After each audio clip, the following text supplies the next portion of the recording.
My mom looked me in the eye and said your brother needs the master bedroom more than you do in my house, so I told her exactly where she could put that idea in the trash right next to her mortgage papers. I, 29, bought my house 2 years ago after working myself into the ground to save every penny. It's a modest 3-bedroom colonial in a quiet neighborhood, but it's mine. The master bedroom is my sanctuary.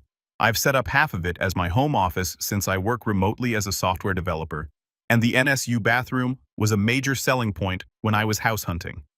My younger brother Ryan, 24, just got married last month to Ashley, 23. They're good kids, been together since college, and I was genuinely happy to be his best man. They've been living in a cramped studio apartment downtown while Ashley finishes her nursing degree, and their lease ends this month. 2 weeks ago, my mother, Carol, 54, called me with what she described as wonderful news. She informed me, didn't ask informed, that Ryan and Ashley would be moving in with me temporarily while they saved for their own place. When I expressed surprise, she steamrolled right over my concerns. I've already thought everything through, she said. They'll take the master bedroom since married couples need their privacy and proper space. You'll move into the guest room. It's perfectly adequate for a single man. The 3rd bedroom will be their storage and future nursery when the time comes. I literally laughed thinking she was joking. She wasn't. Nathan, this is what families do. Your brother needs help, and you have the space. Don't be selfish. I tried explaining that the master bedroom wasn't just where I slept. It was also my office, my workspace where I spend 8 to 10 hours a day. The setup I have with my dual monitors, standing desk, and equipment couldn't possibly fit in the guest room along with a bed. You can work from the kitchen table like everyone else who works from home, she dismissed. Ryan and Ashley need that space more than you need and fancy office setup. The conversation deteriorated from there. I pointed out that I pay the mortgage, insurance, property taxes, everything. This wasn't about being selfish. It was about basic respect for my space and my life. Her response was to invoke my dead father. Your father would be ashamed of how you're acting. He always put family first. When he was alive, he would never have let your brother struggle while you lived in luxury. That hit like a punch to the gut. Dad died when I was 15 and Ryan was only 9. Mom's occasionally weaponized his memory over the years, but this felt particularly cruel. Dad was the one who taught me about working hard, saving money, and taking pride in ownership. He would have understood exactly why this situation bothered me.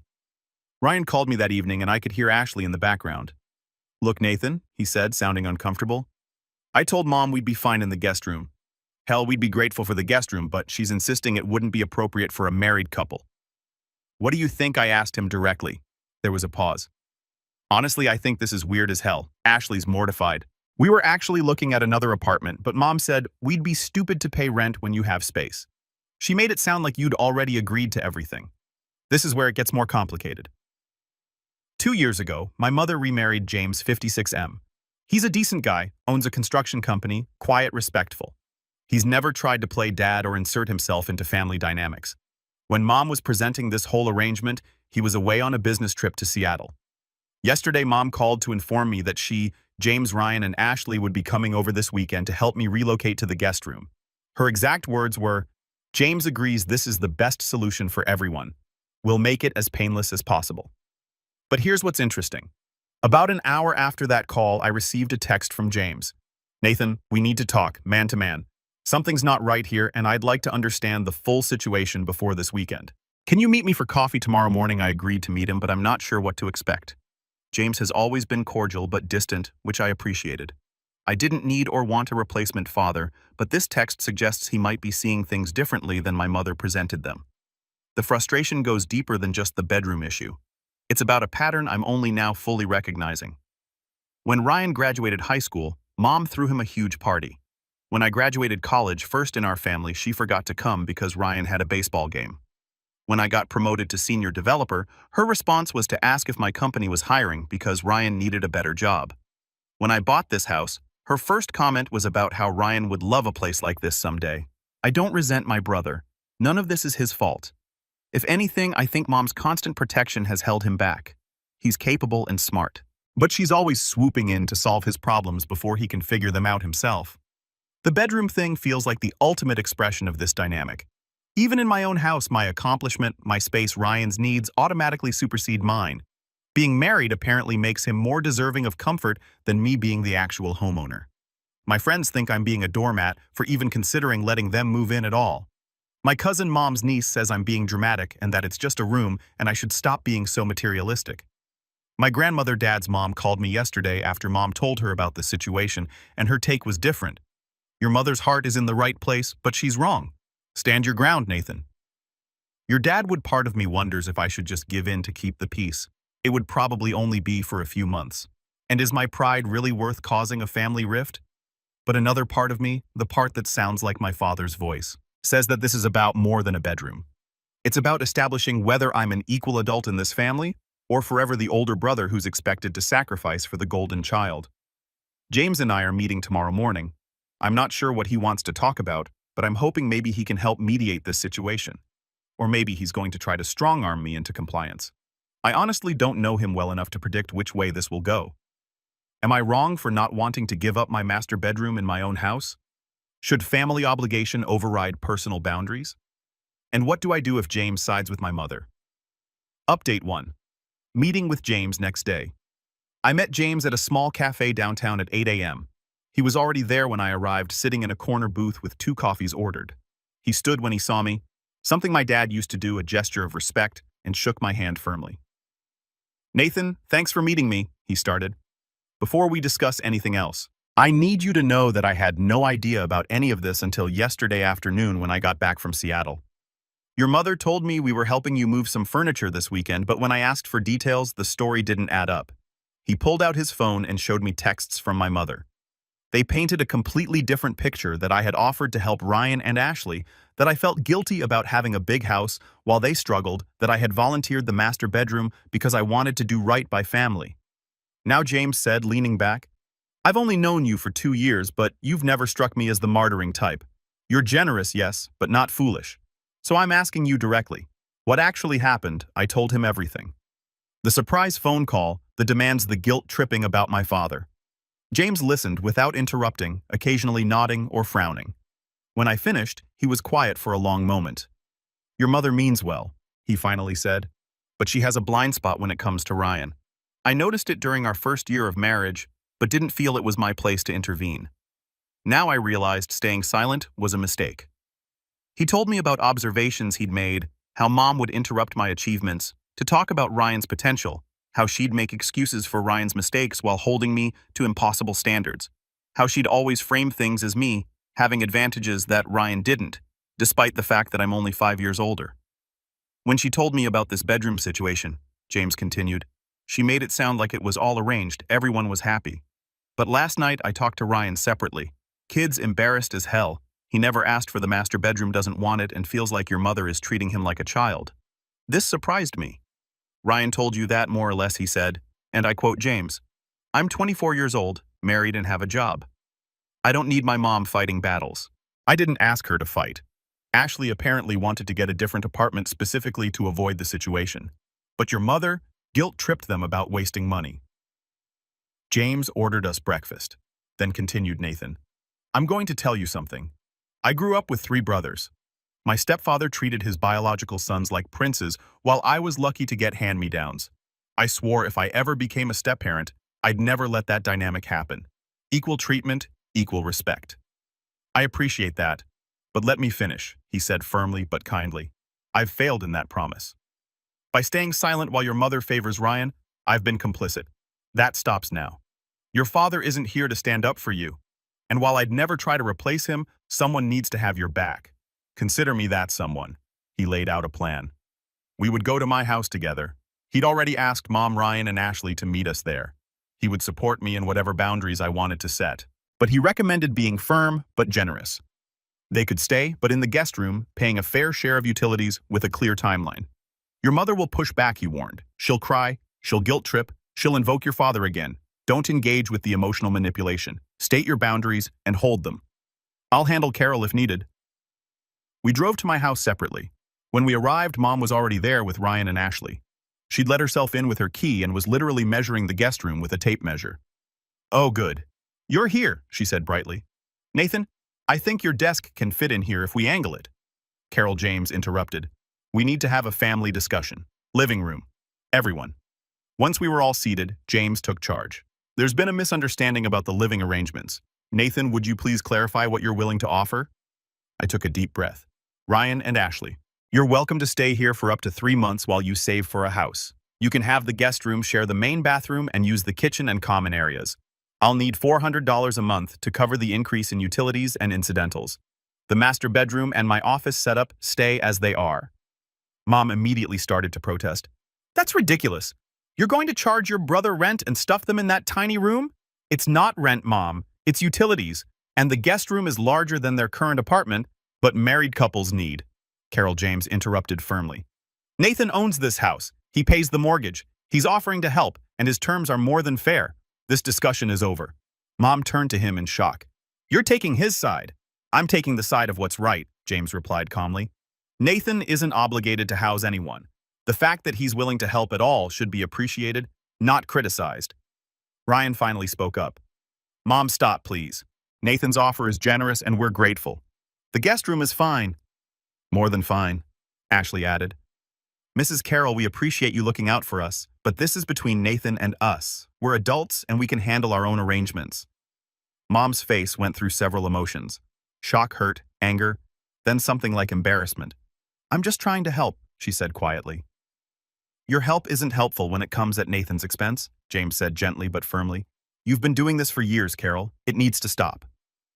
There was an uncomfortable silence. Then Mom grabbed her purse and left without another word. Ryan and Ashley apologized profusely, assured me they were happy with the guest room, and promised to be ideal house guests. They left shortly after to start packing. James stayed behind. You did good, he said. That was harder than it needed to be because it should have been addressed years ago, but you handled it well. Thanks for backing me up, I said. I didn't expect that. Nathan, can I share something? He sat down on my couch. Your mother talks about your father a lot. From what I've gathered, he was a good man who worked hard and loved his family. But she's created this mythology around him that she uses to justify her behavior. The man she describes who would want you to sacrifice everything for Ryan doesn't match the father who taught you to work hard and earn your own way. He was right, and hearing someone else say it was validating. I'm not trying to be your father, James continued, but I am your stepfather, and that means something to me. It means having your back when you need it. Your mother will come around, but it might take time. Don't cave in the meantime. Update 2. 2 weeks later, Ryan and Ashley moved in last weekend. True to their word, they've been excellent house guests. They buy groceries, clean up after themselves, and are quiet and respectful. Ashley even reorganized my disaster of a pantry as a thank you gesture. The $400 for utilities was paid up front without my having to ask. Mom didn't help them move and has been giving me the cold shoulder since the confrontation. She's not actively hostile, just absent. She didn't call for our usual Sunday check-in. She didn't text me the recipe I asked for. It hurts, but I'm holding firm. James, on the other hand, has been increasingly present. He invited me to lunch twice this week, just the two of us. The first time we talked about work and sports, carefully avoiding the elephant in the room. The second time he brought it up himself. Your mother is struggling, he said simply. She's realizing that her way of showing love to Ryan has actually been harmful to both of you. To him, because it stunted his independence, and to you, because it made you feel less valued. Has she said that? Not in so many words, but she's been reading articles about favoritism in families. I saw her browser history. She's not subtle. She's also been looking at photo albums from when you boys were young. I think she's seeing patterns she didn't want to see before. He then told me something that explained a lot. Did you know that after your father died, your mother went to therapy for about 6 months? The therapist told her that Ryan might struggle more with the loss because he was so young and that she should pay special attention to his emotional needs. I think she took that advice and ran too far with it, turning pay attention into prioritize above everything else. This was news to me. Mom had never mentioned therapy. She also told me James continued that you stepped up so much after your father died, took on responsibilities, helped with Ryan, never complained. She said she leaned on you heavily, maybe too heavily for a 15-year-old. I think part of her favoritism toward Ryan stems from guilt about parentification you. That hit unexpectedly hard. I remembered those years making Ryan school lunches, helping with homework, attending his little league games when Mom had to work late. I thought I was being a good brother. I never realized Mom might have seen it as a burden I shouldn't have carried. That doesn't excuse her behavior, James added quickly. But it might help you understand it. Yesterday, something interesting happened. Ryan asked if we could talk privately. We sat on my back deck with beers, and he was uncharacteristically serious. "Nathan, I owe you an apology," he started. "Not just for this situation, but for everything. 4 years of everything." I tried to wave it off, but he persisted. "No, listen. I've been thinking a lot since this whole bedroom thing happened. Mom's always fought my battles, made excuses for me, cleared the path ahead of me, and I let her because it was easy, but it wasn't fair to you." He told me about instances I'd forgotten or maybe blocked out. Times when Mom had taken money from my college fund to pay for his car repairs. Times when family celebrations for my achievements were overshadowed by minor accomplishments of his. Times when he knew Mom was being unfair but said nothing because he benefited. "I'm not a kid anymore," he said. "I'm married, I have a job, I'm about to buy a house. It's time I stood on my own feet and stopped letting Mom treat me like a baby. And you, I don't know, like the help. You're not responsible for how Mom acts." I told him, "No, but I'm responsible for how I respond to it. And I've responded by taking advantage even if I didn't mean to. That stops now." He then told me something that surprised me. James has been talking to me too about being a man, about independence, about fair family dynamics. He said something that stuck. "Your brother's success doesn't diminish yours, and your needs don't matter more than his." He's right. We're not in competition, and Mom needs to stop acting like we are. Update 3. 1 month later, the transformation has been remarkable. Mom finally broke her silence last week, calling to ask if we could have dinner, all 5 of us. James later told me she'd been working with a therapist again, specifically addressing her parenting patterns and grief processing. The dinner was at my house. Mom brought dessert, my favorite, not Ryan's, which might seem small but felt significant. After we ate, she asked if we could talk. "I owe you both an apology." She started looking between Ryan and me. "But especially you, Nathan. I've been unfair to you for years, and I disguised it as love for your brother." She talked about Dad's death, about her fears that Ryan would grow up damaged without a father, about how I seemed so strong and capable that she forgot I was grieving too. "You became my partner in raising Ryan," she said to me, tears in her eyes. "That wasn't fair. You were a child who lost his father, not a replacement parent. And then I spent years compensating Ryan for a loss that you experienced too, as if your pain mattered less because you were older." Ryan spoke up. "Mom, you need to stop protecting me. It's actually made my life harder. I never learned to solve my own problems because you always jumped in." Nathan had to figure everything out himself. And look where he is, successful, independent, a homeowner. I'm just now learning skills he mastered years ago because he had to. Mom nodded, wiping her eyes. "The bedroom thing. God, I'm mortified. Demanding you give up your room in your own house." "What was I thinking?" "You were thinking what you've always thought," I said gently. "That Ryan's needs come first. It's been the pattern so long you didn't even question it."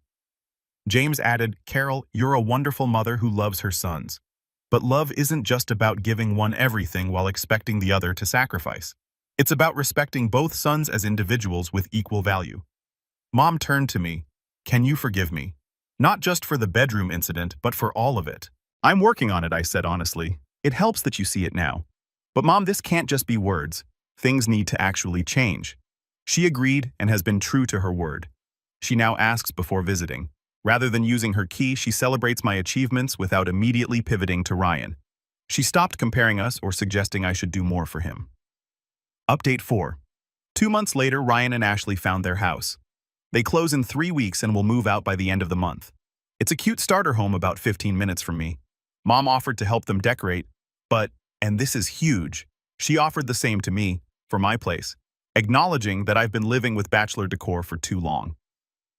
The bigger development has been with James. We've developed a genuine relationship over these past 2 months. We go to baseball games together. He's teaching me woodworking in his garage workshop, and we have honest conversations about life, work, and family. Last week, while working on a bookshelf project, he said something profound. "You know, Nathan, I think I understand your father better now, even though I never met him. I see him in how you work, methodical, careful, taking pride in doing things right. I see him in how you treat people with respect but expecting the same in return. Your mother's kept him alive through stories, but you've kept him alive through actions. I miss him," I admitted, surprising myself with a vulnerability. "Of course you do. You always will. But Nathan, I want you to know I'm not trying to replace him. I'm just trying to be another person in your corner. Everyone deserves someone in their corner." He then shared his own story about losing his father young and how his stepfather treated him as less than his biological sons. I promised myself I'd never perpetuate that cycle. Biology doesn't determine worth. You and Ryan are both my stepsons, and I'm proud of both of you. The real test came last weekend. My cousin got engaged, and the family gathered to celebrate. In the past, Mom would have dominated the conversation with Ryan's accomplishments while barely mentioning me. This time was different. When my aunt asked what was new with the boys, Mom shared equally. Ryan's upcoming house closing and my recent promotion to team lead. When my grandmother complimented my house, Mom didn't immediately mention how Ryan's would be nicer. When my uncle made a joke about me being the responsible one, Mom didn't laugh along. She said both her sons were responsible in different ways. Small changes, but meaningful ones. Final update. 3 months later. Ryan and Ashley moved out 2 weeks ago. Their housewarming party was last night, and it was beautiful. Not because of the house itself, but because of what it represented. Ryan pulled me aside during the party. "Nathan, I need to thank you, not just for letting us stay with you, but for standing up to Mom. It forced all of us to grow up, me included. I'm 24, married, buying a house, and until recently, Mom was still treating me like a kid who needed protection. Your boundaries freed me too. Mom overheard and joined us. He's right. I was holding both of you back in different ways. Ryan by overprotecting him and you by undervaluing you. I'm grateful you forced the conversation, even though it was painful." The party was the first family gathering where I felt like an equal member rather than the responsible older brother expected to sacrifice and stay quiet. Mom introduced me to her friends with pride, talking about my career and my house, without immediately shifting to Ryan. She even pulled out her phone to show pictures of the home office setup she'd once called unnecessary. But the most meaningful moment came from James. Toward the end of the evening, he pulled me aside. "Nathan, I've been thinking about something," he started. "Father's Day is coming up. I know it's probably a hard day for you. Has been since you were 15. I'm not your father, and I'd never pretend to be. But I was wondering if maybe we could do something together that day. Not as father and son, but as family men who respect each other and have each other's backs." I agreed, and we made plans to go fishing, something Dad used to do with me. "Your father raised a good man," James said, clasping my shoulder. "I see it every day. The way you handled this whole situation with strength but also with grace, that's character that came from him but also from you. You took his lessons and made them your own. My house is peaceful again. My office is set up exactly how I need it. The guest room is back to being a guest room. But more than the physical space, I've reclaimed my position in the family. Not as the perpetual giver or the responsible one who needs nothing, but as an equal deserving of respect and consideration. Mom still has her moments of slipping into old patterns, but she catches herself. Last week, she started to tell me I should help Ryan with his mortgage paperwork, then stopped mid-sentence. "No, that's not my place. If Ryan needs help, he can ask you himself. And you can say no if you're busy." Ryan did ask, actually, and I helped not because Mom told me to or because I was obligated, but because he's my brother and he asked respectfully. That's the difference. The help flows from choice, not from expectation or guilt. James has become an unexpected blessing in my life. Not a father, but something else valuable. A mentor, a friend, an advocate. He's shown me that family can expand and evolve. That step relationships don't have to be awkward or distant. He chose to stand up for me when he could have stayed neutral. And that choice made all the difference. Last night, after the party, I was cleaning up my kitchen when I found a note James had left on my counter. "Nathan, your dad would be proud of the man you've become." "I know I am. Jay." I kept that note. It sits in my office now next to a photo of Dad and me from when I was 14, just a year before he died. 2 different men, 2 different relationships, but both part of my story. The master bedroom crisis, as dramatic as it seemed at the time, was actually a gift. It forced our family to confront years of unhealthy dynamics. It revealed that Mom's grief had morphed into favoritism, that Ryan was ready to be independent but hadn't been allowed to be, and that I deserved equal consideration in my own family. Most importantly, it showed me that standing up for yourself isn't selfish, it's necessary. That boundaries aren't walls, but guidelines for healthy relationships. That sometimes the most loving thing you can do for your family is refuse to enable dysfunctional patterns. My house is mine, my space is respected, my achievements are celebrated, my needs matter. These shouldn't be revolutionary concepts, but for me they were. And it took a stepfather's courage to help me see that I deserved nothing less. Family helps family. Mom was right about that. But real help doesn't mean one person always sacrificing for another. It means mutual respect, appreciation, and support that flows in all directions. That's the family we're building now. And despite the rocky path to get here, I'm grateful for where we've ended up. The master bedroom remains mine, but I gained something much more valuable. A family that sees me, respects me, and values me as an equal. And a stepfather who, when it mattered most, stood up and said, "This is wrong and I won't let it continue." Sometimes the best families are the ones that grow through conflict, learn from mistakes, and choose to do better. We're not perfect, but we're trying, and that's enough.